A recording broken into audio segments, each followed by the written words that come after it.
ನೋಡಿ ನನಗೆ ಅಲ್ಲೊಂದು ಯಾವುದೋ ಒಂದು ಪಕ್ಷಿ ಸೌಂಡ್ ಕೇಳ್ತಾ ಇದೆ. ಕೋಗಿಲದೆ ಆ್ಯಕ್ಚುಲಿ. ನೋಡಿ ಯಾವ್ದಾದ್ರು ಒಂದು ವಸ್ತುವನ್ನು ಪೂಜೆ ಮಾಡ್ತಾ ಇದ್ರೆ ಅವರು ಏನು ಮಾಡ್ತಾರೆ ಅಂದರೆ ಆ ಸ್ಥಳನ ಕ್ಲೀನ್ ಮಾಡ್ತಾರೆ. ಯಾವ ವ್ಯಕ್ತಿ ತನ್ನ ಹೃದಯದಿಂದ ಭಗವಂತನನ್ನು ಧ್ಯಾನ ಮಾಡ್ತಾನೋ ಹೃದಯದಲ್ಲಿರೋ ಕೊಳೆಯನ್ನು ಫಸ್ಟ್ ಅವನು ಕ್ಲೀನ್ ಮಾಡೋಕ್ಕೆ ಹೋರಾಡ್ತಾನೆ.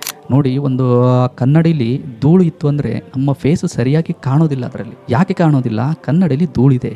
ಅದೇ ರೀತಿಯಲ್ಲಿ ನಮ್ಮ ಒಂದು ಅಂತರಾತ್ಮದಲ್ಲಿ ಅಜ್ಞಾನ ಎಂಬ ಒಂದು ಧೂಳಿತ್ತು ಅಂದರೆ ನೋಡಿ ಹೋರಾಡಬೇಕಾಗಿರೋದು ಎಲ್ಲಿ? ನಮ್ಮ ಒಳಗಡೆ. ಯಾಕೆಂದರೆ ನೋಡಿ, ನಮ್ಮಲ್ಲಿ ನೋಡಿ ಈಗ 10 ಬಿಳಿ ಕೋತಿಗಳು ಇದ್ವು ಅಂತ ಅನ್ಕೊಳ್ಳಿ. ಅವುಗಳಲ್ಲಿ ಯಾವ್ದಾದ್ರು ಒಂದು ಕರಿ ಕೋತಿ ಬಂತು ಅಂದರೆ ಆ ಬಿಳಿ ಕೋತಿಗಳು ಜಗಳ ಮಾಡ್ತವೆ. ಯಾಕೆಂದ್ರೆ ಬಣ್ಣ ನೋಡಿ ಇವನು ನಮ್ಮವನಲ್ಲ, ಇವನು ನಮ್ಮ ಜಾತಿಯವನಲ್ಲ ಅಂತ ಹೇಳಿ. ಇವತ್ತು ನಾವು ಹಾಗೆ ಮಾಡ್ತಾ ಇದೀವಲ್ವಾ? ಭೇದ ಎಲ್ಲಿದೆ? ಭಗವಂತ ಸೃಷ್ಟಿ ಮಾಡಿರೋದ್ರಲ್ಲಿ ಭೇದ ಇಲ್ಲ. ಭೇದ ಇರೋದು ಎಲ್ಲಿದೆ?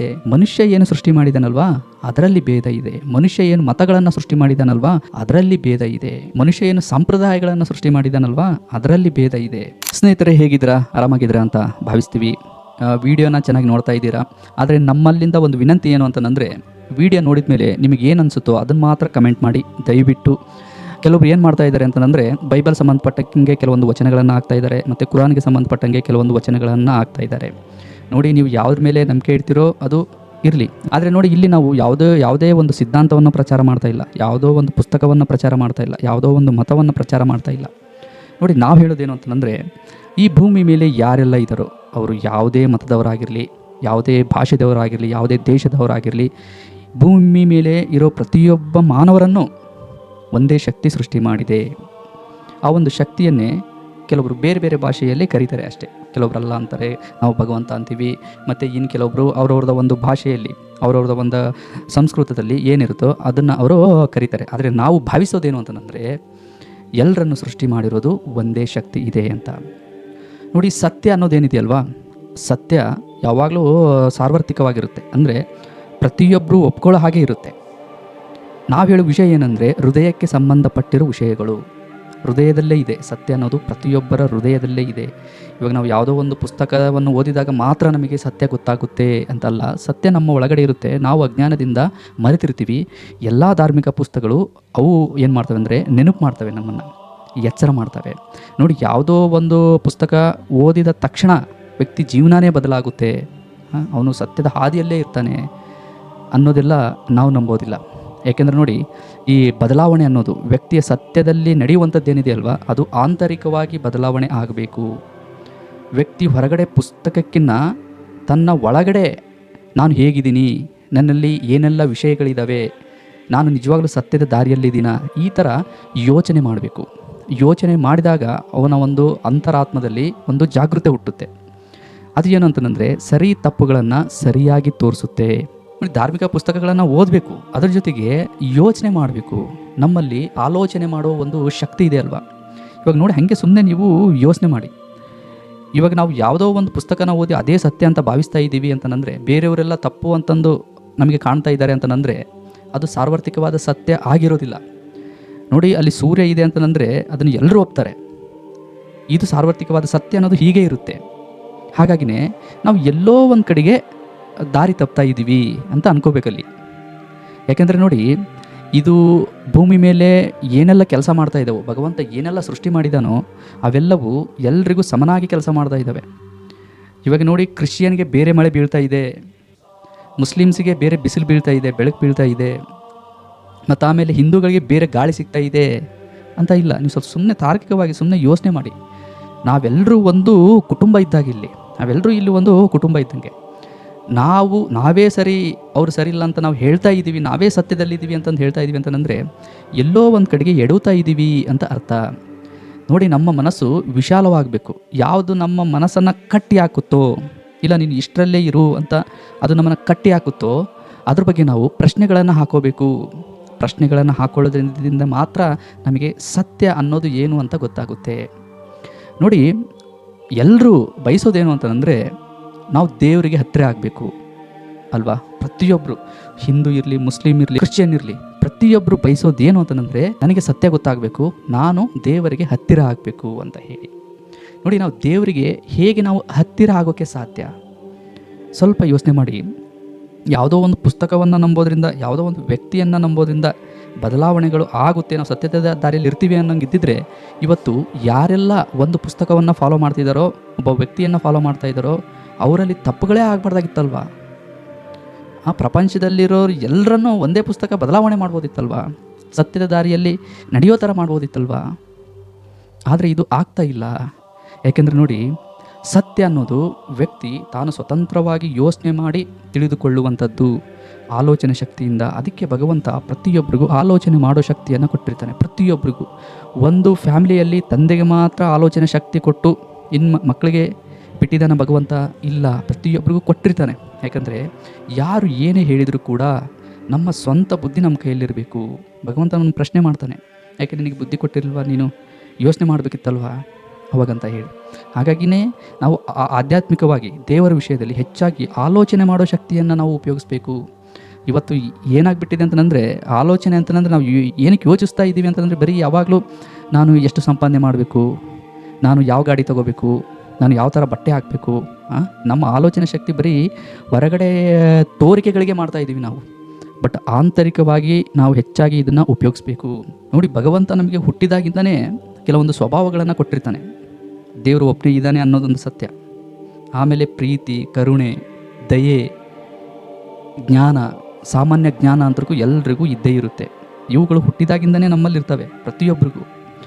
ಇವುಗಳು ನಾಶವಾಗದಂತೆ ನಾವು ಬದುಕಬೇಕು, ದೇವರಿಗೆ ಹತ್ತಿರ ಆಗಬೇಕು. ದೇವರಿಗೆ ಹತ್ತಿರ ಆಗೋದು ಅಂತಂದರೆ ದೇವರು ಏನೆಲ್ಲ ಸೃಷ್ಟಿ ಮಾಡಿದಾನಲ್ವ ಅವುಗಳನ್ನೆಲ್ಲ ಪ್ರೀತಿಸೋದು. ನಾವೇನು ನಂಬಿರ್ತೀವಲ್ಲ ಅದನ್ನಲ್ಲ, ಭಗವಂತ ಏನೆಲ್ಲ ಸೃಷ್ಟಿ ಮಾಡಿದಾನಲ್ಲ ಅವುಗಳನ್ನು ಪ್ರೀತಿಸಬೇಕು. ಅದು ಒಂದು ಪ್ರಾಣಿಯಾಗಿದ್ದರೂ ಕೂಡ, ಒಂದು ಪಕ್ಷಿಯಾಗಿದ್ದರೂ ಕೂಡ, ಒಬ್ಬ ಮನುಷ್ಯ ಆಗಿದ್ದರೂ ಕೂಡ, ಒಂದು ಗಿಡ ಆಗಿದ್ದರೂ ಕೂಡ, ಒಂದು ಹುಲ್ಲಾಗಿದ್ದರೂ ಕೂಡ ಎಲ್ಲವನ್ನು ಪ್ರೀತಿಸಬೇಕು. ಅವುಗಳ ಮೇಲೆ ದಯೆ ತೋರಿಸ್ಬೇಕು, ಕರುಣೆಯನ್ನು ತೋರಿಸ್ಬೇಕು. ಮತ್ತು ನಮ್ಮಲ್ಲಿ ನೋಡಿ, ನಾವು ಸುಳ್ಳು ಹೇಳಬಾರ್ದು ಅನ್ನೋದು ನಮ್ಮ ಒಳಗಡೆನೇ ಇದೆ. ಮೋಸ ಮಾಡಬಾರ್ದು ಅಂತ ನಮ್ಮ ಒಳಗಡೆನೇ ಇದೆ. ಮೋಸ ಮಾಡುವಾಗ, ಸುಳ್ಳು ಹೇಳುವಾಗ, ವ್ಯಭಿಚಾರ ಮಾಡುವಾಗ, ಯಾವಾಗ ನಾವು ತಪ್ಪು ಮಾಡೋಕ್ಕೆ ಹೋಗ್ತೀವೋ ನಮ್ಮ ಹಾರ್ಟ್ ಬೀಟು ಜೋರಾಗಿ ಹೊಡ್ಕೊಳ್ಳುತ್ತೆ. ಅಂದರೆ ನಮ್ಮ ಅಂತರಾತ್ಮ ನಮ್ಮನ್ನು ಎಚ್ಚರ ಮಾಡ್ತಾ ಇರುತ್ತೆ, ಇದು ತಪ್ಪು ಮಾಡಬೇಡ ಅಂತ. ನೋಡಿಬೇಕಾದ್ರೆ ನೀವು ಅಬ್ಸರ್ವ್ ಮಾಡಿ, ಏನಾದ್ರು ತಪ್ಪುಗಳು ಆಗ್ತಾಯಿದ್ರೆ ಹಾರ್ಟ್ ಬೀಟು ಜೋರಾಗಿ ಹೊಡ್ಕೊಳ್ತಾ ಇರುತ್ತೆ. ಆವಾಗಲೇ ನಾವು ಅಲರ್ಟ್ ಆಗಬೇಕು, ಓಹೋ ಇದನ್ನು ನಾನು ಮಾಡಬಾರ್ದು ಅಂತ ಹೇಳಿ. ಅಂದರೆ ಇದನ್ನು ಯಾಕೆ ಹೇಳ್ತಾ ಇದ್ದೀನಿ ಅಂತಂದರೆ, ಒಂದು ಪುಸ್ತಕವನ್ನು ಓದಿದಾಗ ಮಾತ್ರ ನಮಗೆ ನಿಯಮಗಳು ಗೊತ್ತಾಗ್ತವೆ, ನಾವು ಎಲ್ಲರನ್ನೂ ಪ್ರೀತಿಸಬೇಕು, ಕರುಣೆ ತೋರಿಸ್ಬೇಕು ಅಂತ ಏನೂ ಅಲ್ಲ. ಇಲ್ಲಿ ಪ್ರತಿಯೊಬ್ಬ, ಅವನು ಯಾವುದೇ ಮುಸ್ಲಿಮ್ ಇರಲಿ, ಹಿಂದೂ ಇರಲಿ, ಕ್ರಿಶ್ಚಿಯನ್ ಇರಲಿ, ಬುದ್ಧಿಸ್ಟ್ ಇರಲಿ, ಎಲ್ಲರೂ ಒಬ್ರಿಗೊಬ್ಬರು ಪ್ರೀತಿಸ್ತಾರೆ, ಎಲ್ಲರೂ ಕರುಣೆ ತೋರಿಸ್ತಾರೆ. ಆದರೆ ಏನಾಗ್ಬಿಟ್ಟಿದೆ ಅಂತಂದರೆ, ಮನುಷ್ಯ ಹೆಚ್ಚಾಗಿ ಮನುಷ್ಯನನ್ನಾಗಿ ನೋಡ್ತಾ ಇಲ್ಲ. ಇಲ್ಲಿ ವೇಷಭೂಷಣದಿಂದ ಅಳಿತಾ ಇದ್ದಾನೆ. ಇವಾಗ ಸಮಾಜ ಏನು ಮಾಡಿಬಿಟ್ಟಿದೆ ಅಂತಂದರೆ, ನಮಗೊಂದು ಧರ್ಮ ಕೊಟ್ಟಿದೆ, ನಮಗೊಂದು ಮತ ಕೊಟ್ಟಿದೆ, ಅದಕ್ಕೆ ಒಂದು ಡ್ರೆಸ್ ಕೊಟ್ಟಿದೆ. ಮತ್ತು ಏನಾದ್ರು ನಮಗೆ ಸಿಂಬಲ್ ಹಾಕೋಬೇಕಾದ್ರೆ ನಾವು ಸಿಂಬಲ್ಗಳನ್ನು ಹಾಕೊತೀವಿ. ಒಬ್ಬ ಏನಾದರೂ ಕ್ರಿಶ್ಚಿಯನ್ ಕ್ರಾಸ್ ಹಾಕೊತಾರೆ, ಆಮೇಲೆ ಹಿಂದೂಸು ಕುಂಕುಮ ಇಟ್ಕೊತಾರೆ, ಮುಸ್ಲಿಮ್ಸು ಟೋಪಿ ಹಾಕೊತಾರೆ, ಜುಬ್ಬ ಹಾಕೊತಾರೆ. ಈ ಥರ ಏನಂದರೆ ನಮಗೊಂದು ಸಾಂಪ್ರದಾಯಿಕವಾದ ಬಟ್ಟೆಗಳನ್ನು ಹಾಕ್ಕೊತೀವಿ. ಸಮಾಜ ಅದನ್ನು ಕೊಟ್ಟಿದೆ. ಇದನ್ನು ಹಾಕ್ಕೊಂಡ್ರೆ ಮಾತ್ರ ನೀನು ನಮ್ಮ ಮತದವನು. ನೋಡಿ, ಇದು ಕೇವಲ ಹೊರಗಿನ ನೋಟ ಅಷ್ಟೇ. ನಾವು ಹೊರಗಿನ ನೋಟವನ್ನು ನೋಡಬಾರ್ದು. ಯಾಕೆಂದರೆ ನಾವು ಪ್ರಾಣಿಗಳಲ್ಲ. ನೋಡಿ, ಈಗ 10 ಬಿಳಿ ಕೋತಿಗಳು ಇದ್ದವು ಅಂತ ಅಂದ್ಕೊಳ್ಳಿ. ಅವುಗಳಲ್ಲಿ ಯಾವುದಾದ್ರು ಒಂದು ಕರಿ ಕೋತಿ ಬಂತು ಅಂದರೆ ಆ ಬಿಳಿ ಕೋತಿಗಳು ಜಗಳ ಮಾಡ್ತವೆ. ಯಾಕೆಂದರೆ ಬಣ್ಣ ನೋಡಿ, ಇವನು ನಮ್ಮವನಲ್ಲ, ಇವನು ನಮ್ಮ ಜಾತಿಯವನಲ್ಲ ಅಂತ ಹೇಳಿ. ಇವತ್ತು ನಾವು ಹಾಗೆ ಮಾಡ್ತಾ ಇದ್ದೀವಲ್ವ. ಯಾರು ಕ್ರಾಸನ್ನು ಹಾಕೊತಾರೆ ಅವನು ಇದು ಕ್ರಿಶ್ಚಿಯನ್ನು, ಯಾರು ಕುರಾನನ್ನು ಓದ್ತಾರೆ ಅವ್ರು ಮಾತ್ರ ಮುಸ್ಲಿಮು, ಯಾರು ವೇದಗಳನ್ನು, ಭಗವದ್ಗೀತೆಯನ್ನು ಓದ್ತಾರೆ ಮತ್ತು ನಾಮಗಳನ್ನು ಹಾಕೊತಾರೆ ಅವ್ರು ಮಾತ್ರ ಸನಾತನ ಧರ್ಮದವರು. ನಾವು ಈ ರೀತಿಯಲ್ಲಿ ವ್ಯಕ್ತಿಯನ್ನು ಗುರುತಿಸಬಾರ್ದು. ಹೇಗೆ? ಎಲ್ಲರೂ ಒಂದೇ. ನಮ್ಮ ಅಂತರಾತ್ಮದಿಂದ ವ್ಯಕ್ತಿಯನ್ನು ನೋಡಬೇಕು. ನೋಡಿ, ದೇವರು ನಮ್ಮನ್ನು ಹೇಗೆ ಸೃಷ್ಟಿ ಮಾಡಿದಾನಲ್ವ, ಪ್ರತಿಯೊಬ್ಬರನ್ನು ಹಾಗೆ ಸೃಷ್ಟಿ ಮಾಡಿದ್ದಾನೆ. ದೇಹದಲ್ಲಿ ಯಾವುದು ಬದಲಾವಣೆ ಇದೆ ಹೇಳ್ತೀನಿ ನೋಡಿ. ಎಲ್ರಿಗೂ ಎಲ್ಲರೂ ಕೈ ಹಿಂಗೆ ಅನ್ಬೇಕು. ಆಮೇಲೆ ಎಲ್ಲರೂ 2 ಕಾಲಲ್ಲೇ ನಡಿಬೇಕು. ಎಲ್ರಿಗೂ ಹಾರ್ಟ್ ಇರೋದು ಒಂದೇ. ಮತ್ತು ಕಣ್ಣು, ಮೂಗು, ದೇಹದ ರೂಪ ನೋಡಿದರೆ ಇಲ್ಲಿ ಯಾವುದೇ ರೀತಿಯಾದ ಬದಲಾವಣೆ ಇಲ್ಲ. ನಾವು ಇಲ್ಲೇ ಅರ್ಥ ಮಾಡ್ಕೋಬೇಕು, ಒಂದೇ ಶಕ್ತಿ ನಮ್ಮನ್ನು ಸೃಷ್ಟಿ ಮಾಡಿದೆ ಅಂತ ಹೇಳಿ. ಆಮೇಲೆ ನೋಡಿ, ಹಸಿವು ಎಲ್ರಿಗೂ ಒಂದೇ, ಬೇರೆ ಬೇರೆ ಇದೆಯಾ? ಎಲ್ರಿಗೂ ಭೂಮಿಯಿಂದ ಬರೋ ಅನ್ನನೇ ಊಟ ಮಾಡ್ತಾರೆ ಪ್ರತಿಯೊಬ್ಬರು. ಅವನು ಯಾವುದೇ ಜನಾಂಗದವರಾಗಿರಲಿ, ಯಾವುದೇ ಭಾಷೆದವರಾಗಿರಲಿ, ಇದರಲ್ಲಿ ಎಲ್ಲಿ ಭೇದ ಇದೆ ಹೇಳಿ? ಭೇದ ಎಲ್ಲಿದೆ? ಭಗವಂತ ಸೃಷ್ಟಿ ಮಾಡಿರೋದ್ರಲ್ಲಿ ಭೇದ ಇಲ್ಲ. ಭೇದ ಇರೋದು ಎಲ್ಲಿದೆ? ಮನುಷ್ಯ ಏನು ಸೃಷ್ಟಿ ಮಾಡಿದಾನಲ್ವಾ ಅದರಲ್ಲಿ ಭೇದ ಇದೆ. ಮನುಷ್ಯ ಏನು ಮತಗಳನ್ನು ಸೃಷ್ಟಿ ಮಾಡಿದಾನಲ್ವಾ ಅದರಲ್ಲಿ ಭೇದ ಇದೆ. ಮನುಷ್ಯ ಏನು ಸಂಪ್ರದಾಯಗಳನ್ನು ಸೃಷ್ಟಿ ಮಾಡಿದಾನಲ್ವಾ ಅದರಲ್ಲಿ ಭೇದ ಇದೆ. ಭಗವಂತ ಸೃಷ್ಟಿ ಮಾಡಿರೋದ್ರಲ್ಲಿ ಯಾವುದರಲ್ಲಿ ಭೇದ ಭಾವ ಇಲ್ಲ. ನಾವು ಹೀಗೆ ವಿಶಾಲ ದೃಷ್ಟಿಕೋನದಿಂದ ಪ್ರತಿಯೊಬ್ಬರನ್ನು ನೋಡಬೇಕು. ಹಾಗಿದ್ದಾಗ ಮಾತ್ರ ನಾವು ಸತ್ಯದಲ್ಲೇ ಇರ್ತೀವಿ ಮತ್ತು ನಮ್ಮ ಮನಸ್ಸು ವಿಶಾಲ ಆಗುತ್ತೆ. ಮನಸ್ಸು ವಿಶಾಲ ಆಗಲಿಲ್ಲ ಅಂತಂದರೆ ನಾವು ಪ್ರೀತಿಯನ್ನು ವಿಶಾಲಗೊಳಿಸೋದಿಲ್ಲ, ಕರುಣೆಯನ್ನು ವಿಶಾಲಗೊಳಿಸೋದಿಲ್ಲ. ನಮಗೆ ಯಾರಿಗೆ ಕೊಡಬೇಕು ಅನಿಸುತ್ತೆ ಅವರಿಗೆ ಮಾತ್ರ ಕೊಡ್ತೀವಿ. ಆದರೆ ಇದು ಹಾಗಾಗಬಾರ್ದು. ನೋಡಿ, ಭಗವಂತ ಅವನ ಕರುಣೆ ಎಷ್ಟಿರ್ಬೋದು, ಅವನ ಪ್ರೀತಿ ಎಷ್ಟಿರ್ಬೋದು, ಅವನ ಜ್ಞಾನ ಎಷ್ಟಿರ್ಬೋದು, ಎಷ್ಟು ಕೋಟಿ ಜೀವರಾಶಿಗಳನ್ನು ಸಾಕ್ತಾ ಇದ್ದಾನೆ. ಮತ್ತು ಆಕಾಶದಿಂದ ಮಳೆ ಸುರಿಸ್ತಾ ಇದ್ದಾನೆ. ನೋಡಿ, ಕಲ್ಲಿನಲ್ಲಿರೋ ಕಪ್ಪೆಗೂ ಕೂಡ ಭಗವಂತ ಅಲ್ಲೇ ಆಹಾರವನ್ನು ಸೃಷ್ಟಿ ಮಾಡ್ತಾನೆ. ಆ ಭಗವಂತನ ಕರುಣೆ ಎಷ್ಟಿರ್ಬೋದು, ಪ್ರೀತಿ ಎಷ್ಟಿರ್ಬೋದು, ಅವನಲ್ಲಿ ಭೇದ ಭಾವ ಇದೆಯಾ? ಸ್ವಲ್ಪ ಯೋಚನೆ ಮಾಡಿ. ಭಗವಂತನಿಗೆ ಇಲ್ಲದ ಭೇದ ಭಾವ ನಮಗೆ ಯಾಕೆ? ನಾವು ಯಾಕೆ ಇಷ್ಟೊಂದು ಗೊಂದಲಗಳನ್ನು ಸೃಷ್ಟಿ ಮಾಡ್ಕೊಂಡಿದ್ದೀವಿ? ಇದಕ್ಕೆ ಕಾರಣ ಏನು ಅಂತಂದರೆ ಅಜ್ಞಾನ ಯಾವಾಗ ಹೆಚ್ಚಾಗುತ್ತೆ ಅಂತಂದರೆ ನಾವು ಕಲಿಯೋಕೆ ಮುಂದೆ ಆಗೋದಿಲ್ಲ. ನಮ್ಮಲ್ಲಿ ಅಹಂಕಾರ ಹುಟ್ಟಿತು ಅಂದರೆ ಮುಗೀತು. ನಾವೇ ಶ್ರೇಷ್ಠರು, ನಾವೇನು ಫಾಲೋ ಮಾಡ್ತೀವಿ ಅದೇ ಸತ್ಯ. ಇದು ಒಂದು ಜನಾಂಗದಲ್ಲಿಲ್ಲ, ಎಲ್ಲ ಮತದಲ್ಲೂ ಕೆಲವೊಬ್ಬರು ಇಂಥವರು ಇದ್ದೇ ಇರ್ತಾರೆ. ನೋಡಿ, ಅಹಂಕಾರ ಇತ್ತು, ನಮ್ಮಲ್ಲಿ ಭೇದ ಭಾವ ಇತ್ತು ಅಂದರೆ ನಾವು ಹೇಗೆ ದೇವರಿಗೆ ಹತ್ತಿರ ಆಗ್ತೀವಿ ಹೇಳಿ? ಹಾಗಾಗಿನೇ ಸತ್ಯ ಏನು ಅಂತಂದರೆ, ನೀವು ಯಾರೇ ಆಗಿರಲಿ, ಇದು ತುಂಬ ಸರಳ, ತುಂಬ ಅಂದರೆ ತುಂಬಾ ಸರಳ. ಎಲ್ಲರನ್ನು ಸೃಷ್ಟಿ ಮಾಡಿರೋ ಒಂದು ಶಕ್ತಿ ಇದೆ. ಬೇರೆಯವರು ಏನು ಮಾಡ್ತಾರೋ ಮಾಡ್ಕೊಳ್ಳಿ, ಅದು ನಮಗೆ ಬೇಕಾಗಿಲ್ಲ. ಒಂದು ಗುಂಪು ಏನು ಮಾಡುತ್ತೋ ಮಾಡ್ಕೊಳ್ಳಿ, ಅದು ಬೇಕಾಗಿಲ್ಲ. ನಮ್ಮ ಸ್ವಂತ ಬುದ್ಧಿಯಿಂದ ನಾವು ಭಗವಂತ ಕೊಟ್ಟಿರೋ ಆಲೋಚನೆ ಶಕ್ತಿಯನ್ನು ಉಪಯೋಗಿಸಿ ಸ್ವಲ್ಪ ಯೋಚನೆ ಮಾಡಿದರೆ, ವಿಶಾಲ ದೃಷ್ಟಿಕೋನದಿಂದ ನೋಡಿದರೆ ನಮಗೆ ಸಾರ್ವತ್ರಿಕವಾದ ಸತ್ಯ ನಮಗೆ ಗೊತ್ತಾಗುತ್ತೆ. ಎಲ್ಲರಲ್ಲೂ ಅಡಗಿದೆ ಇದು. ಎಲ್ರಿಗೂ ದೇವರು ಒಬ್ಬನೇ ಇದ್ದಾನೆ. ಮತ್ತು ಆ ದೇವರನ್ನು ಮೆಚ್ಚೋ ಹಾಗೆ ಬದುಕಬೇಕು ಅಂತಂದರೆ ಪುಣ್ಯ ಕೆಲಸಗಳನ್ನು ಮಾಡಬೇಕು, ಪಾಪದಿಂದ ದೂರ ಇರಬೇಕು. ನಾವು ನಮ್ಮನ್ನೆಷ್ಟು ಪ್ರೀತಿಸ್ತೀವೋ ಅಷ್ಟೇ ಮತ್ತೊಬ್ಬರನ್ನೂ ಪ್ರೀತಿಸಬೇಕು. ಈ ಸತ್ಯ ಎಲ್ಲರಲ್ಲೂ ಇದೆ. ಹಾಗಾಗಿ ಇದು ಮರೆಯಾಗಬಾರ್ದು. ಮರೆ ಆಗೋಕ್ಕೆ ನಾವು ಬಿಡಬಾರ್ದು. ಇದನ್ನು ನಾವು ಯಾವಾಗ ಒಂದಕ್ಕೆ ಅಂಟಿಕೊಂತೀವೋ ಆವಾಗ ಈ ನಮ್ಮ ಒಂದು ಒಳಗಡೆ ಇರೋ ಈ ಒಂದು ಸತ್ಯ ಅಂತರಾತ್ಮದಲ್ಲಿ ಮರೆಯಾಗುತ್ತೆ.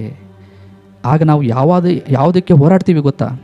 ನಾವೇನು ಒಂದು ಹಿಡ್ಕೊಂಡಿರ್ತೀವಲ್ವ ಅದೇ ಸತ್ಯ ಅಂತ ಹೇಳಿ, ಅದ್ರ ಬಗ್ಗೆ ನಾವು ಯಾವಾಗಲೂ ಹೋರಾಡ್ತಾ ಇರ್ತೀವಿ. ಬರೀ ಹೊರಗಡೆನೇ ಹೋರಾಡ್ತಾ ಇರ್ತೀವಿ. ನೋಡಿ, ಹೋರಾಡಬೇಕಾಗಿರೋದು ಎಲ್ಲಿ? ನಮ್ಮ ಒಳಗಡೆ. ಪ್ರತಿದಿನ ನಾವು ನಮ್ಮ ಒಳಗಡೆ ಹೋರಾಡಬೇಕು. ಯಾಕೆಂದರೆ ನೋಡಿ, ನಮ್ಮಲ್ಲಿ ನಮಗೆ ಕೋಪ ಬರುತ್ತೆ, ಹೆಚ್ಚಾಗಿ ಸಿಟ್ಟು ಬರುತ್ತೆ, ದುರಾಸೆ ಬರುತ್ತೆ. ಇವನ್ನೆಲ್ಲ ಕಂಟ್ರೋಲ್ ಮಾಡಬೇಕು ನಾವು. ಇವಾಗ ನೋಡಿ, ಎಷ್ಟೋ ಜನಕ್ಕೆ ತನ್ನ ಒಳಗಡೆ ಏನಾಗ್ತಾ ಇದೆ ಅನ್ನೋದೇ ಗೊತ್ತಿರೋದಿಲ್ಲ. ರೀಸನ್ ಏನು ಅಂತಂದರೆ, ಅವರು ಹೊರಗಡೆ ಯಾವುದೋ ಒಂದು ಪುಸ್ತಕನ ಫಾಲೋ ಮಾಡ್ತಾ ಇರ್ತಾರೆ, ಯಾವುದೋ ಒಂದು ನಿಯಮವನ್ನು ಫಾಲೋ ಮಾಡ್ತಾ ಇರ್ತಾರೆ, ಸಾಂಪ್ರದಾಯಿಕವಾಗಿ ಚೆನ್ನಾಗಿ ಬಟ್ಟೆ ಹಾಕ್ತಾರೆ ಅಷ್ಟೇ. ಬಟ್ ತನ್ನ ಅಂತರಾತ್ಮದಲ್ಲಿ ಇಳಿದು ನೋಡಬೇಕಲ್ವಾ?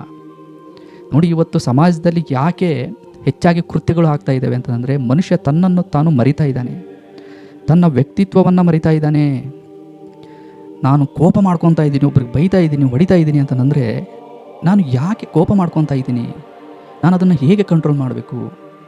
ಇದನ್ನು ಇವಾಗ ಯಾರು ಹೇಳ್ತಾ ಇಲ್ಲ. ವ್ಯಕ್ತಿಗೆ ಸಿಟ್ಟು ಬರುತ್ತೆ, ಅದನ್ನು ಹೇಗೆ ಕಂಟ್ರೋಲ್ ಮಾಡಬೇಕು? ಮತ್ತು ದುರಾಸೆಗಳು ಕಾಡ್ತಾ ಇರ್ತವೆ. ಪ್ರಪಂಚವನ್ನು ನೋಡ್ತಾ ಇರ್ತೀವಿ, ಅವ್ರ ಜೀವನ ಹಂಗೆ ಯಾಕಿದೆ, ಅವ್ರು ಅಂತ ತೊಗೊಂಡ್ರು, ಇನ್ನು ತೊಗೊಂಡ್ರು, ನಾನು ಯಾಕೆ ಅದನ್ನು ತೊಗೊಳಕ್ಕಾಗ್ತಲ್ಲ, ಹೀಗೆ ದುರಾಸೆಗಳು ಉಟ್ಕೊತವೆ. ವ್ಯಕ್ತಿಯ ಮನಸ್ಥಿತಿಯನ್ನು ಹಾಳು ಮಾಡ್ತಾ ಇದ್ದಾವೆ. ಇವುಗಳನ್ನು ಹೇಗೆ ಕಂಟ್ರೋಲ್ ಮಾಡೋದು? ಇವುಗಳ ಬಗ್ಗೆ ಯಾರು ಹೇಳ್ತಾ ಇದ್ದಾರೆ? ನೋಡಿ, ವ್ಯಕ್ತಿ ಯಾವಾಗ ಇವುಗಳನ್ನು ಕಂಟ್ರೋಲ್ ಮಾಡ್ತಾನೋ ಆವಾಗ ಮಾತ್ರ ಅವನಲ್ಲಿ ಕರುಣೆ, ಪ್ರೀತಿ ಅನ್ನೋದು ಹೊರಗೆ ಬರೋಕ್ಕೆ ಸಾಧ್ಯ. ನೋಡಿ, ಒಂದು ಕನ್ನಡಿಲಿ ಧೂಳು ಇತ್ತು ಅಂದರೆ ನಮ್ಮ ಫೇಸು ಸರಿಯಾಗಿ ಕಾಣೋದಿಲ್ಲ. ಅದರಲ್ಲಿ ಯಾಕೆ ಕಾಣೋದಿಲ್ಲ? ಕನ್ನಡಿಲಿ ಧೂಳಿದೆ. ಅದೇ ರೀತಿಯಲ್ಲಿ ನಮ್ಮ ಒಂದು ಅಂತರಾತ್ಮದಲ್ಲಿ ಅಜ್ಞಾನ ಎಂಬ ಒಂದು ಧೂಳಿತ್ತು ಅಂದರೆ ನಮ್ಮ ಸ್ವಭಾವ ಏನು ಹುಟ್ಟಿದಾಗಿಂದನೇ ಭಗವಂತ ನಮಗೆ ಗುಣಗಳನ್ನು ಕೊಟ್ಟಿದ್ದಾನಲ್ವ, ಅವುಗಳು ನಮಗೆ ಗೊತ್ತಾಗೋದಿಲ್ಲ. ಕಣ್ಮರೆ ಆಗ್ಬಿಡ್ತವೆ. ಅದಕ್ಕೆ ಮನುಷ್ಯ ಪ್ರಾಣಿಗಳ ಥರ ಆಡೋಕ್ಕೆ ಶುರು ಮಾಡ್ತಾನೆ. ಯಾಕೆ ಇವತ್ತು ಹೆಚ್ಚಾಗಿ ನೋಡಿ, ಈ ಸಮಾಜದಲ್ಲಿ ಬರೀ ಜಗಳ, ಧರ್ಮಗಳ ಬಗ್ಗೆ ಜಗಳ, ಭಾಷೆಗಳ ಬಗ್ಗೆ ಜಗಳ, ಇವೆಲ್ಲ ಯಾಕೆ ಆಗ್ತಾ ಇದ್ದಾವೆ ಅಂತಂದರೆ, ವ್ಯಕ್ತಿಗೆ ಸತ್ಯ ತಿಳಿಯೋ ಹಂಬಲ ಇಲ್ಲ. ಅವನು ಒಂದು ಹಿಡ್ಕೊಂಡಿದ್ದಾನೆ, ಅದನ್ನು ಅವನು ಮೇಲೆ ಎತ್ತಬೇಕಷ್ಟೇ. ಆ ಒಂದು ಎತ್ತುವ ಬರದಲ್ಲಿ ಯಾರಿಗೆ ನೋವಾದರೂ ಪರವಾಗಿಲ್ಲ, ಯಾರು ಹಾಳಾದರೂ ಪರವಾಗಿಲ್ಲ, ಒಟ್ಟು ಅದು ಶ್ರೇಷ್ಠ ಅಂತ ತೋರಿಸ್ಬೇಕು. ನೋಡಿ, ಒಬ್ಬ ವ್ಯಕ್ತಿಯ ಮನಸ್ಸನ್ನು ನೋಯಿಸಿ ಒಬ್ಬರನ್ನ ಹಾಳು ಮಾಡಿ ಇಲ್ಲ ನಮ್ಮದೇ ಶ್ರೇಷ್ಠ ಅಂತ ತೋರಿಸೋದ್ರಲ್ಲಿ ಏನು ಉಪಯೋಗ ಇದೆ ಹೇಳಿ? ಏನು ಜೀವನಕ್ಕೆ ಏನೋ ಒಂದು ಅರ್ಥ ಇದೆ? ನೋಡಿ ಸ್ನೇಹಿತರೆ, ಇದು ಒಂದು 4 ದಿನದ ಜೀವನ ಅಷ್ಟೇ. 4 ದಿನದ ಜೀವನ. ಭಗವಂತ ಏನು ಅಂದರೆ ಕಷ್ಟ ಸುಖ ಇವುಗಳನ್ನೆಲ್ಲ ಕೊಟ್ಟು ಕೆಲವೊಂದು ಸಲ ಪರೀಕ್ಷೆ ಮಾಡ್ತಾ ಇರ್ತಾನೆ. ನಾವು ನೋಡಿ ಭಾವನಾತ್ಮಕವಾಗಿ ನಾವು ಹೇಳ್ತಾ ಇರ್ತೀವಿ, ಅಯ್ಯೋ ದೇವರೇ ಏನಪ್ಪ ಇಷ್ಟೊಂದು ಕಷ್ಟ, ಏನು ಪರೀಕ್ಷೆ ಮಾಡ್ತಾ ಇದೆಯಾ ಅಂತ ಹೇಳಿ. ಈ ಒಂದು ಮನುಷ್ಯ ಜನ್ಮ ಕೊಟ್ಟಿದ್ದಾನಲ್ವ ಭಗವಂತ, ನಾವು ಇದನ್ನು ಸರಿಯಾಗಿ ಉಪಯೋಗಿಸ್ಬೇಕು, ಒಳ್ಳೆ ಕರ್ಮಗಳನ್ನು ಮಾಡಬೇಕು. ನೋಡಿ, ನೀವು ಯಾವುದೇ ಜನಾಂಗದವರಾಗಿರಲಿ, ಯಾವುದೇ ಧರ್ಮದವರಾಗಿರಲಿ, ಯಾವುದೇ ಮತದವರಾಗಿರಲಿ, ಸತ್ಯ ಏನು ಅಂದರೆ ದೇವರು ಒಬ್ಬನೇ ಇದ್ದಾನೆ ಅನ್ನೋ ಒಂದು ಸತ್ಯ ತಿಳ್ಕೋಬೇಕು. ಕಣ್ಣಿಗೆ ಕಾಣೋದು ಇದು ವಾಸ್ತವ ಸತ್ಯ, ಸಾರ್ವತ್ರಿಕ ಸತ್ಯ ಇದೆ. ದೇವ್ರ ಕಣ್ಣಿಗೆ ಕಾಣ್ತಾನ? ನಾವು ಏನಾದ್ರು ನೋಡೋಕ್ಕಾಗುತ್ತಾ? ಇಲ್ಲ. ದೇವರು ನಿರಾಕಾರ. ಅವನು ಯಾವುದೋ ಒಂದು ಮನುಷ್ಯನ ರೂಪ ಆಗಲಿ ಅಥವಾ ವಸ್ತುವಿನ ಒಂದು ರೂಪ ಆಗಲಿ ಅವನಿಗೆ ಇಲ್ಲ. ಅವನನ್ನು ನಾವು ಶುದ್ಧ ಹೃದಯದಿಂದ ಧ್ಯಾನ ಮಾಡಬೇಕು. ಮತ್ತೇನೆಂದರೆ ಪುಣ್ಯ ಕೆಲಸಗಳನ್ನು ಮಾಡಬೇಕು. ಒಬ್ಬ ದೇವ್ರ ಮೇಲೆ ಭರವಸೆ ಇಟ್ಟು ಪುಣ್ಯ ಕೆಲಸಗಳನ್ನು ಮಾಡಬೇಕು. ಇಷ್ಟೇ ಜೀವನದ ಉದ್ದೇಶ, ಮತ್ತು ಏನೂ ಅಲ್ಲ, ಬೇರೆ ಏನೂ ಅಲ್ಲ. ನೋಡಿ, ಒಂದು ಪುಸ್ತಕನ ನೀವು ಫಾಲೋ ಮಾಡೋದಕ್ಕೂ ನಿಮ್ಮ ಹೃದಯದಿಂದ ಭಗವಂತನನ್ನು ಧ್ಯಾನ ಮಾಡೋದಕ್ಕೂ ತುಂಬಾ ದೊಡ್ಡ ವ್ಯತ್ಯಾಸ ಇದೆ. ನೋಡಿ, ಯಾರು ಹೃದಯದಿಂದ ಭಗವಂತನನ್ನು ಧ್ಯಾನ ಮಾಡ್ತಾರೋ, ವಸ್ತುಗಳಲ್ಲಿ ಪೂಜೆ ಮಾಡೋದು ಬೇರೆ, ನಾನು ಅದ್ರ ಬಗ್ಗೆ ಹೇಳ್ತಾ ಇಲ್ಲ. ವಸ್ತುಗಳನ್ನು ಬಿಟ್ಟು ತನ್ನ ಹೃದಯದಿಂದ ಭಗವಂತನನ್ನು ಪ್ರಾರ್ಥನೆ ಮಾಡೋದಾಗಲಿ, ಧ್ಯಾನ ಮಾಡೋದಾಗಲಿ, ಆರಾಧನೆ ಮಾಡೋದಾಗಲಿ ಇದೆಯಲ್ವ, ತುಂಬ ಇಂಪಾರ್ಟೆಂಟ್. ಇದು ನಮ್ಮನ್ನು ತುಂಬ ಸತ್ಯದ ಕಡೆಗೆ ಕರ್ಕೊಂಡು ಹೋಗುತ್ತೆ. ಇದು ತುಂಬ ಬದಲಾವಣೆ ತರುತ್ತೆ. ಇದು ಹೇಗೆಂದರೆ ನೋಡಿ, ಹೃದಯದಿಂದ ಭಗವಂತನನ್ನು ಪ್ರಾರ್ಥನೆ ಮಾಡೋದು ಅನ್ನೋದಿದೆಯಲ್ವ, ಇದು ಸಾಮಾನ್ಯ ಅಲ್ಲ. ನೋಡಿ, ಯಾವುದಾದ್ರು ಒಂದು ವಸ್ತುವನ್ನು ಪೂಜೆ ಮಾಡ್ತಾ ಇದ್ದರೆ ಅವರು ಏನು ಮಾಡ್ತಾರೆ ಅಂದರೆ ಆ ಸ್ಥಳನ ಕ್ಲೀನ್ ಮಾಡ್ತಾರೆ. ಯಾವ ವ್ಯಕ್ತಿ ತನ್ನ ಹೃದಯದಿಂದ ಭಗವಂತನನ್ನು ಧ್ಯಾನ ಮಾಡ್ತಾನೋ ಹೃದಯದಲ್ಲಿರೋ ಕೊಳೆಯನ್ನು ಫಸ್ಟ್ ಅವನು ಕ್ಲೀನ್ ಮಾಡೋಕ್ಕೆ ಹೋರಾಡ್ತಾನೆ. ಹೃದಯದಲ್ಲಿರುವ ಕೊಳೆ ಯಾವುದು ಅಂತಂದರೆ ಭೇದ ಭಾವ ಇಲ್ಲದೇ ಇರೋದು, ಹೆಚ್ಚು ಪಾಪಗಳನ್ನು ಮಾಡದೇ ಇರೋದು, ಹೆಚ್ಚಾಗಿ ಸಿಟ್ಟನ್ನು ಮಾಡದೇ ಇರೋದು, ಹೆಚ್ಚಾಗಿ ಕೋಪವನ್ನು ಮಾಡ್ಕೊಳ್ಳದೇ ಇರೋದು, ಇವುಗಳನ್ನೆಲ್ಲ ತನ್ನ ಹೃದಯದಿಂದ ತೆಗಿತಾನೆ ವ್ಯಕ್ತಿ. ತಾನು ಶುದ್ಧನಾಗ್ತಾನೆ ಫಸ್ಟು. ಇದು ಹೊರಗಡೆಯಿಂದಲ್ಲ, ಆಂತರಿಕವಾಗಿ. ಯಾಕಂದರೆ ಭಗವಂತ ಬಯಸೋದು ಇದನ್ನೇ, ವ್ಯಕ್ತಿಯ ಶುದ್ಧ ಹೃದಯವನ್ನು ಮಾತ್ರ ಭಗವಂತ ಬಯಸ್ತಾನೆ. ನೀವು ಯಾವುದು ಪುಸ್ತಕ ಓದ್ತಿರೋ, ನೀವು ಯಾವುದು ಸಂಪ್ರದಾಯ ಫಾಲೋ ಮಾಡ್ತಿರೋ, ನೀವು ಯಾವ ಭಾಷೆ ಮಾತಾಡ್ತಿರೋ, ನೀವು ಯಾವ ದೇಶದಲ್ಲಿದ್ದೀರೋ, ಇದು ಯಾವುದು ಭಗವಂತ ನೋಡೋದಿಲ್ಲ. ಭಗವಂತನಿಗೆ ಏನು ಬೇಕಾಗಿದ್ದು ಏನು ಅಂತಂದರೆ ಮನುಷ್ಯನ ಹೃದಯದಲ್ಲಿರುವ ಒಂದು ಪವಿತ್ರತೆ ಮಾತ್ರ. ಯಾಕಂದರೆ ಭಗವಂತ ತುಂಬ ಪವಿತ್ರವಾಗಿರೋನು, ಅವನು ತುಂಬ ಕರುಣಾಮಯಿ. ಅದಕ್ಕೆ ಕರುಣೆಯ ಸಾಗರ, ಸರ್ವಜ್ಞ ಅಂತ ಹೇಳ್ತೀವಿ.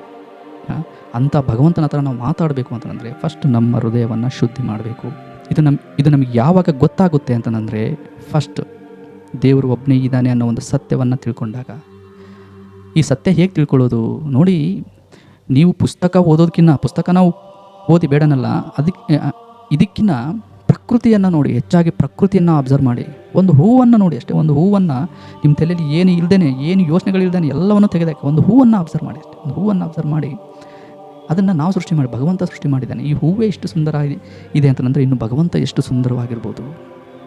ನೀವು ಯಾವುದೇ ಆದರೂ ಒಂದು ಹಣ್ಣನ್ನು ತಿನ್ನಿ, ನೀವು ಹಣ್ಣನ್ನು ನೋಡಿ ಭಗವಂತ ಎಷ್ಟು ಚೆನ್ನಾಗಿ ಕೊಡ್ತಾನೆ. ಒಂದು ಸೇಬು ಹಣ್ಣು ತೊಗೊಂಡ್ರೆ ನೀವು ಅದ್ರ ಮೇಲುಗಡೆ ಒಂದು ಸಿಪ್ಪೆ ಇರುತ್ತೆ ಅಲ್ವಾ, ಆಮೇಲೆ ಒಳಗಡೆ ಹಣ್ಣಿರುತ್ತೆ ನಿಮಗೆ.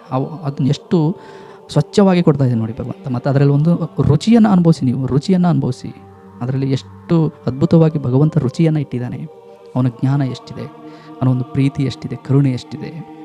ಮತ್ತು ಸೂರ್ಯ ಚಂದ್ರನನ್ನು ನಾವು ನೋಡ್ತಾ ಇರಬೇಕು, ಮೋಡಗಳನ್ನು ನೋಡ್ತಾ ಇರಬೇಕು, ಮಳೆ ಬೀಳ್ತಾ ಇದ್ದರೆ ಮಳೆಯನ್ನು ನೋಡ್ತಾ ಇರಬೇಕು. ಇದೇನೆಂದರೆ ಭಗವಂತ ಪ್ರತಿದಿನ ಮಾಡೋ ಅದ್ಭುತಗಳು ಇವೆಲ್ಲ. ಬ್ರಹ್ಮಾಂಡ ಪ್ರತಿದಿನ ಭಗವಂತನ ಒಂದು ಅದ್ಭುತವನ್ನು ಸಾರ್ತಾ ಇರ್ತವೆ. ನಾವು ಅವುಗಳನ್ನು ನೋಡಬೇಕು. ಅವುಗಳನ್ನು ಹೆಚ್ಚೆಚ್ಚು ನೋಡಿದಾಗ ಭಗವಂತನಿಗೆ ನಾವು ಜಾಸ್ತಿ ಕನೆಕ್ಟ್ ಆಗ್ತೀವಿ. ನೋಡಿ, ಭಗವಂತನಿಗೆ ನಾವು ಯಾವಾಗ ಹೆಚ್ಚಾಗಿ ಕನೆಕ್ಟ್ ಆಗ್ತೀವೋ ಆವಾಗ ನಮಗೆ ಈ ಒಂದು ಲೋಕದಲ್ಲಿರೋ ಯಾವುದೇ ಒಂದು ದ್ವೇಷ ಆಗಲಿ, ಭೇದ ಭಾವ ಆಗಲಿ ನಮ್ಮ ಹೃದಯದಲ್ಲಿ ಹುಟ್ಟೋದಿಲ್ಲ. ನಮಗೆ ಭಗವಂತನೇ ಸಿಕ್ಕಿದ್ದಾನೆ ಅಂತ ನನ್ನ ಮೇಲೆ ನಾವು ಸಣ್ಣ ಪುಟ್ಟದಕ್ಕೆಲ್ಲ ನಾವು ಆಸೆ ಪಡೋದಿಲ್ಲ. ಸಣ್ಣ ಪುಟ್ಟದ್ರ ಹಿಂದೆ ನಾವು ಬೀಳೋದಿಲ್ಲ. ಯಾವ ಮನುಷ್ಯನಿಂದನೂ ಹೆಚ್ಚಾಗಿ ಬೀಳೋದಿಲ್ಲ, ಮೋಹ ಕೂಡ ಇರೋದಿಲ್ಲ. ಇದು ಎಷ್ಟೋ ವ್ಯಕ್ತಿಗೆ ತುಂಬಾ ಶಾಂತಿಯನ್ನು ನೀಡುತ್ತಾ ಇದೆ, ಭಗವಂತನಿಗೆ ಹತ್ತಿರ ಆಗೋದು. ಹಾಗಾಗಿನೇ ಪ್ರಕೃತಿಯನ್ನು ನೋಡಬೇಕು ನಾವು, ಹೆಚ್ಚಾಗಿ ಅಬ್ಸರ್ವ್ ಆಗಿ. ನಿಮಗೆ ಎಷ್ಟು ಟೈಮ್ ಸಿಗುತ್ತೋ ಅಷ್ಟು ಕೆಲಸ ಇದ್ದರೆ ಕೆಲಸ ಮಾಡಬೇಕು, ಆದರೆ ಆದಷ್ಟು ಪ್ರಕೃತಿಯನ್ನು ಅಬ್ಸರ್ವ್ ಮಾಡಬೇಕು. ಇವಾಗ ನೀವು ಸುಮ್ಮನೆ ಕೂತ್ಕೊಂಡಿರ್ತೀರಾ ನೋಡಿ, ನನಗೆ ಅಲ್ಲೊಂದು ಯಾವುದೋ ಒಂದು ಪಕ್ಷಿ ಸೌಂಡ್ ಕೇಳ್ತಾ ಇದೆ, ಕೋಗಿಲೆ. ಅದು ಆ್ಯಕ್ಚುಲಿ ನೋಡಿ, ಅದು ಕೂಗ್ತಾ ಇದೆಯಲ್ವಾ, ಅದರಲ್ಲಿ ಸ್ವರ ಇಟ್ಟಿದ್ದಾನಲ್ಲ ಭಗವಂತ, ಎಷ್ಟು ಅದ್ಭುತ ಅದು. ಪಕ್ಷಿಗಳಲ್ಲಿ ಸ್ವರಗಳನ್ನು ಇಟ್ಟಿರ್ತಾನೆ ಭಗವಂತ, ಎಷ್ಟು ಅದ್ಭುತ ಅದು. ಮತ್ತು ಅವಕ್ಕೆ 2 ರೆಕ್ಕೆಗಳನ್ನು ಕೊಟ್ಟಿದ್ದಾನೆ. ಅವು ಎಷ್ಟು ಚೆನ್ನಾಗಿ 2 ರೆಕ್ಕೆಯನ್ನು ಬಡಿದು ಎಷ್ಟು ಚೆನ್ನಾಗಿ ಹಾರ್ತವೆ. ಇದು ಏನಂದರೆ ತಲೆಯಲ್ಲಿ ಏನು ಇಲ್ಲದೇ ಅಬ್ಸರ್ವ್ ಮಾಡುವಂಥದ್ದು. ಇದು ಭಗವಂತನ ಬಗ್ಗೆ ನಿಜವಾಗ್ಲೂ ತಿಳ್ಕೊಳ್ಳೋದು ಅಂದರೆ ಇದು. ಭಗವಂತ ಕಣ್ಣಿಗೆ ಕಾಣೋದಿಲ್ಲ, ಅವನು ನಮಗೆ ಯಾವುದೇ ರೂಪದಲ್ಲಿ ಸಿಗೋದೂ ಇಲ್ಲ. ಆದರೆ ಅವನನ್ನು ಅರಿಬೇಕು ಅಂತಂದರೆ, ಅವನ ಬಗ್ಗೆ ತಿಳ್ಕೊಬೇಕು ಅಂತಂದರೆ ಇರೋ ಮಾರ್ಗ ಪ್ರಕೃತಿಯನ್ನು ಅಬ್ಸರ್ವ್ ಮಾಡಬೇಕು. ನೀವು ಯಾವುದೇ ಧರ್ಮದಾಗಿರಲಿ, ಮತದವರಾಗಿರಲಿ. ಇದು ತುಂಬಾ ಸರಳ. ಇಲ್ಲ ನಿಮಗೆ ಓದೋಕ್ಕೆ ಬರಲ್ಲ, ನೀವು ಅನ್ಎಜುಕೇಟೆಡ್ಡು, ನಾವೇನು ಮಾಡೋದು ಅಂತ ಯೋಚನೆ ಮಾಡೋ ಹಾಗೇ ಇಲ್ಲ. ಭಗವಂತ ಕಣ್ಣು ಕೊಟ್ಟಿದ್ದಾನಲ್ವ, ಕಿವಿ ಕೊಟ್ಟಿದ್ದಾನಲ್ವ.